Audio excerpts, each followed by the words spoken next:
across the ways as well over in China. So, um, some consumer group questions Tencent over data privacy policy for WeChat personalized ads. And so, I'm not really sure. Surprisingly, this consumer rights group seems to have some level of success because they were able to get this WeChat app to like optimize or change their flow for how you turn off personalized ads because it was like a convoluted process before, and they made it a little bit simpler. So they must have some pull, which is pretty impressive on its own. But yeah, this is kind of the money quote that Brent put on screen here. So 1.26 billion monthly active users. They can turn off ad recommendations based on behavioral data. And of course, I mean, I thought the last line was kind of a good thing to be transparent on. You're not going to see less ads because you turn off this behavioral data thing, but they might be less relevant, which I think is kind of what people are okay with to an extent. I mean, that was one part. Actually, there is another quote in that article that stood out for me, where the Consumer Council requested clarity on whether Tencent has stopped collecting user data or whether it would continue collecting the data but not use it if users opt out of personalized ads. This is a point that Tejas makes frequently, where not showing ads does not mean you're not collecting the data. They're not collecting data. You paying for someone and not seeing ads does not mean they're collecting the data.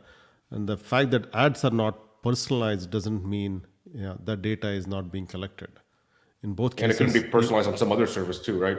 Tencent's obviously a massive company. Just because you don't see personalized ads in WeChat doesn't mean you're not seeing them in 30 other places. Yep. So I think that is that the same thing. By default, as a user, assumption is all of this data is being collected.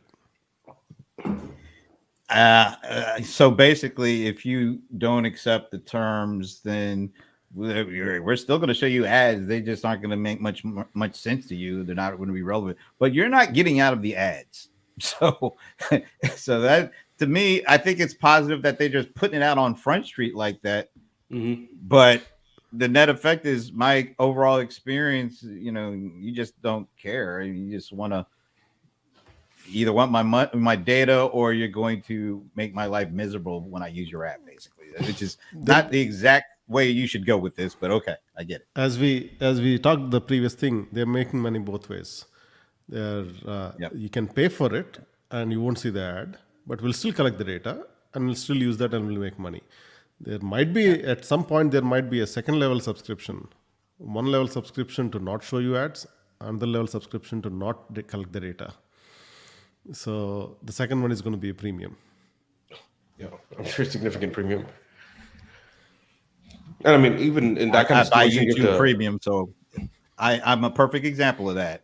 I mean, I am on YouTube constantly. I have YouTube Premium. I don't see the ads, but they're getting all my data and all my, information and using that to make money on somebody who doesn't mind the ads or the suggestions or any of that kind of stuff. I mean, it's like, damn, it's a great business model if you can, get away with it. And some folks are able to do that. Yeah, it's amazing. Man, I sent on a completely tangent. I sent my dad like a video on YouTube about how to like reset like the oil change time on their car, like whatever, like the alert that pops up. And so like I was on the phone with him as he was like clicking on the video to like walk through it and how to do it. And it's like a 2-minute video, not even, I don't think. And then there was 2 ads in the beginning, and then there was an ad in the middle of the video. And then there was another ad after the video ended, and like the guy like got off, like, was like, thanks for watching. And then there's another ad, and I was like, there's like 4 ads in a 2-minute video. And it was just like, and then, I mean, my dad just like pulled it up on his phone. So like, there's no like good ad blocking really for YouTube on your phone, unless you have an Android phone. That's probably the biggest perk of it, or you paid the devil like Brent does. But even when you pay the devil, like I do, the content creators are putting their own ads and things and sponsors in there. So, and I'm actually more okay with that than I am with the automated spam ad stuff. But there's no way around it. Everybody is an ad business model to a certain extent. I think there's a browser extension about it. there's like a browser extension or something that's called sponsor block or sponsor scrub or something like that. And basically, when you're watching a YouTube video, when it detects like a sponsor clip, like from the creator itself, it'll just like skip over it. So people have figured out quite a bit around it. Interesting. Okay, sponsor blocker. That's something like that. I'll find out the name of it. Yeah. Yeah, that's one of those things that I'm glad that you brought up, because we need stuff like that to share with people from time to time. I mean, the broader at a macro level, the reason we are seeing all of these ads and surveillance is because marketing, reachability. These companies have ability to reach 1 billion users overnight, and that is the reason people are opting for it. And if you look at why do we see more ads, because there are lots of advertisers. Why are so many advertisers? Because there are a lot of companies out there trying to reach the audience.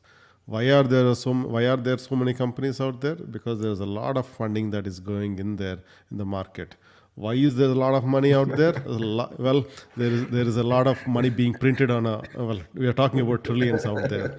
So it goes back to some of the economics out there. And at some point, we won't see as many ads. Let's just say that.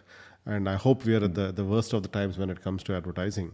Google won't be happy. Facebook won't be happy. But then they'll figure out other ways to monetize it.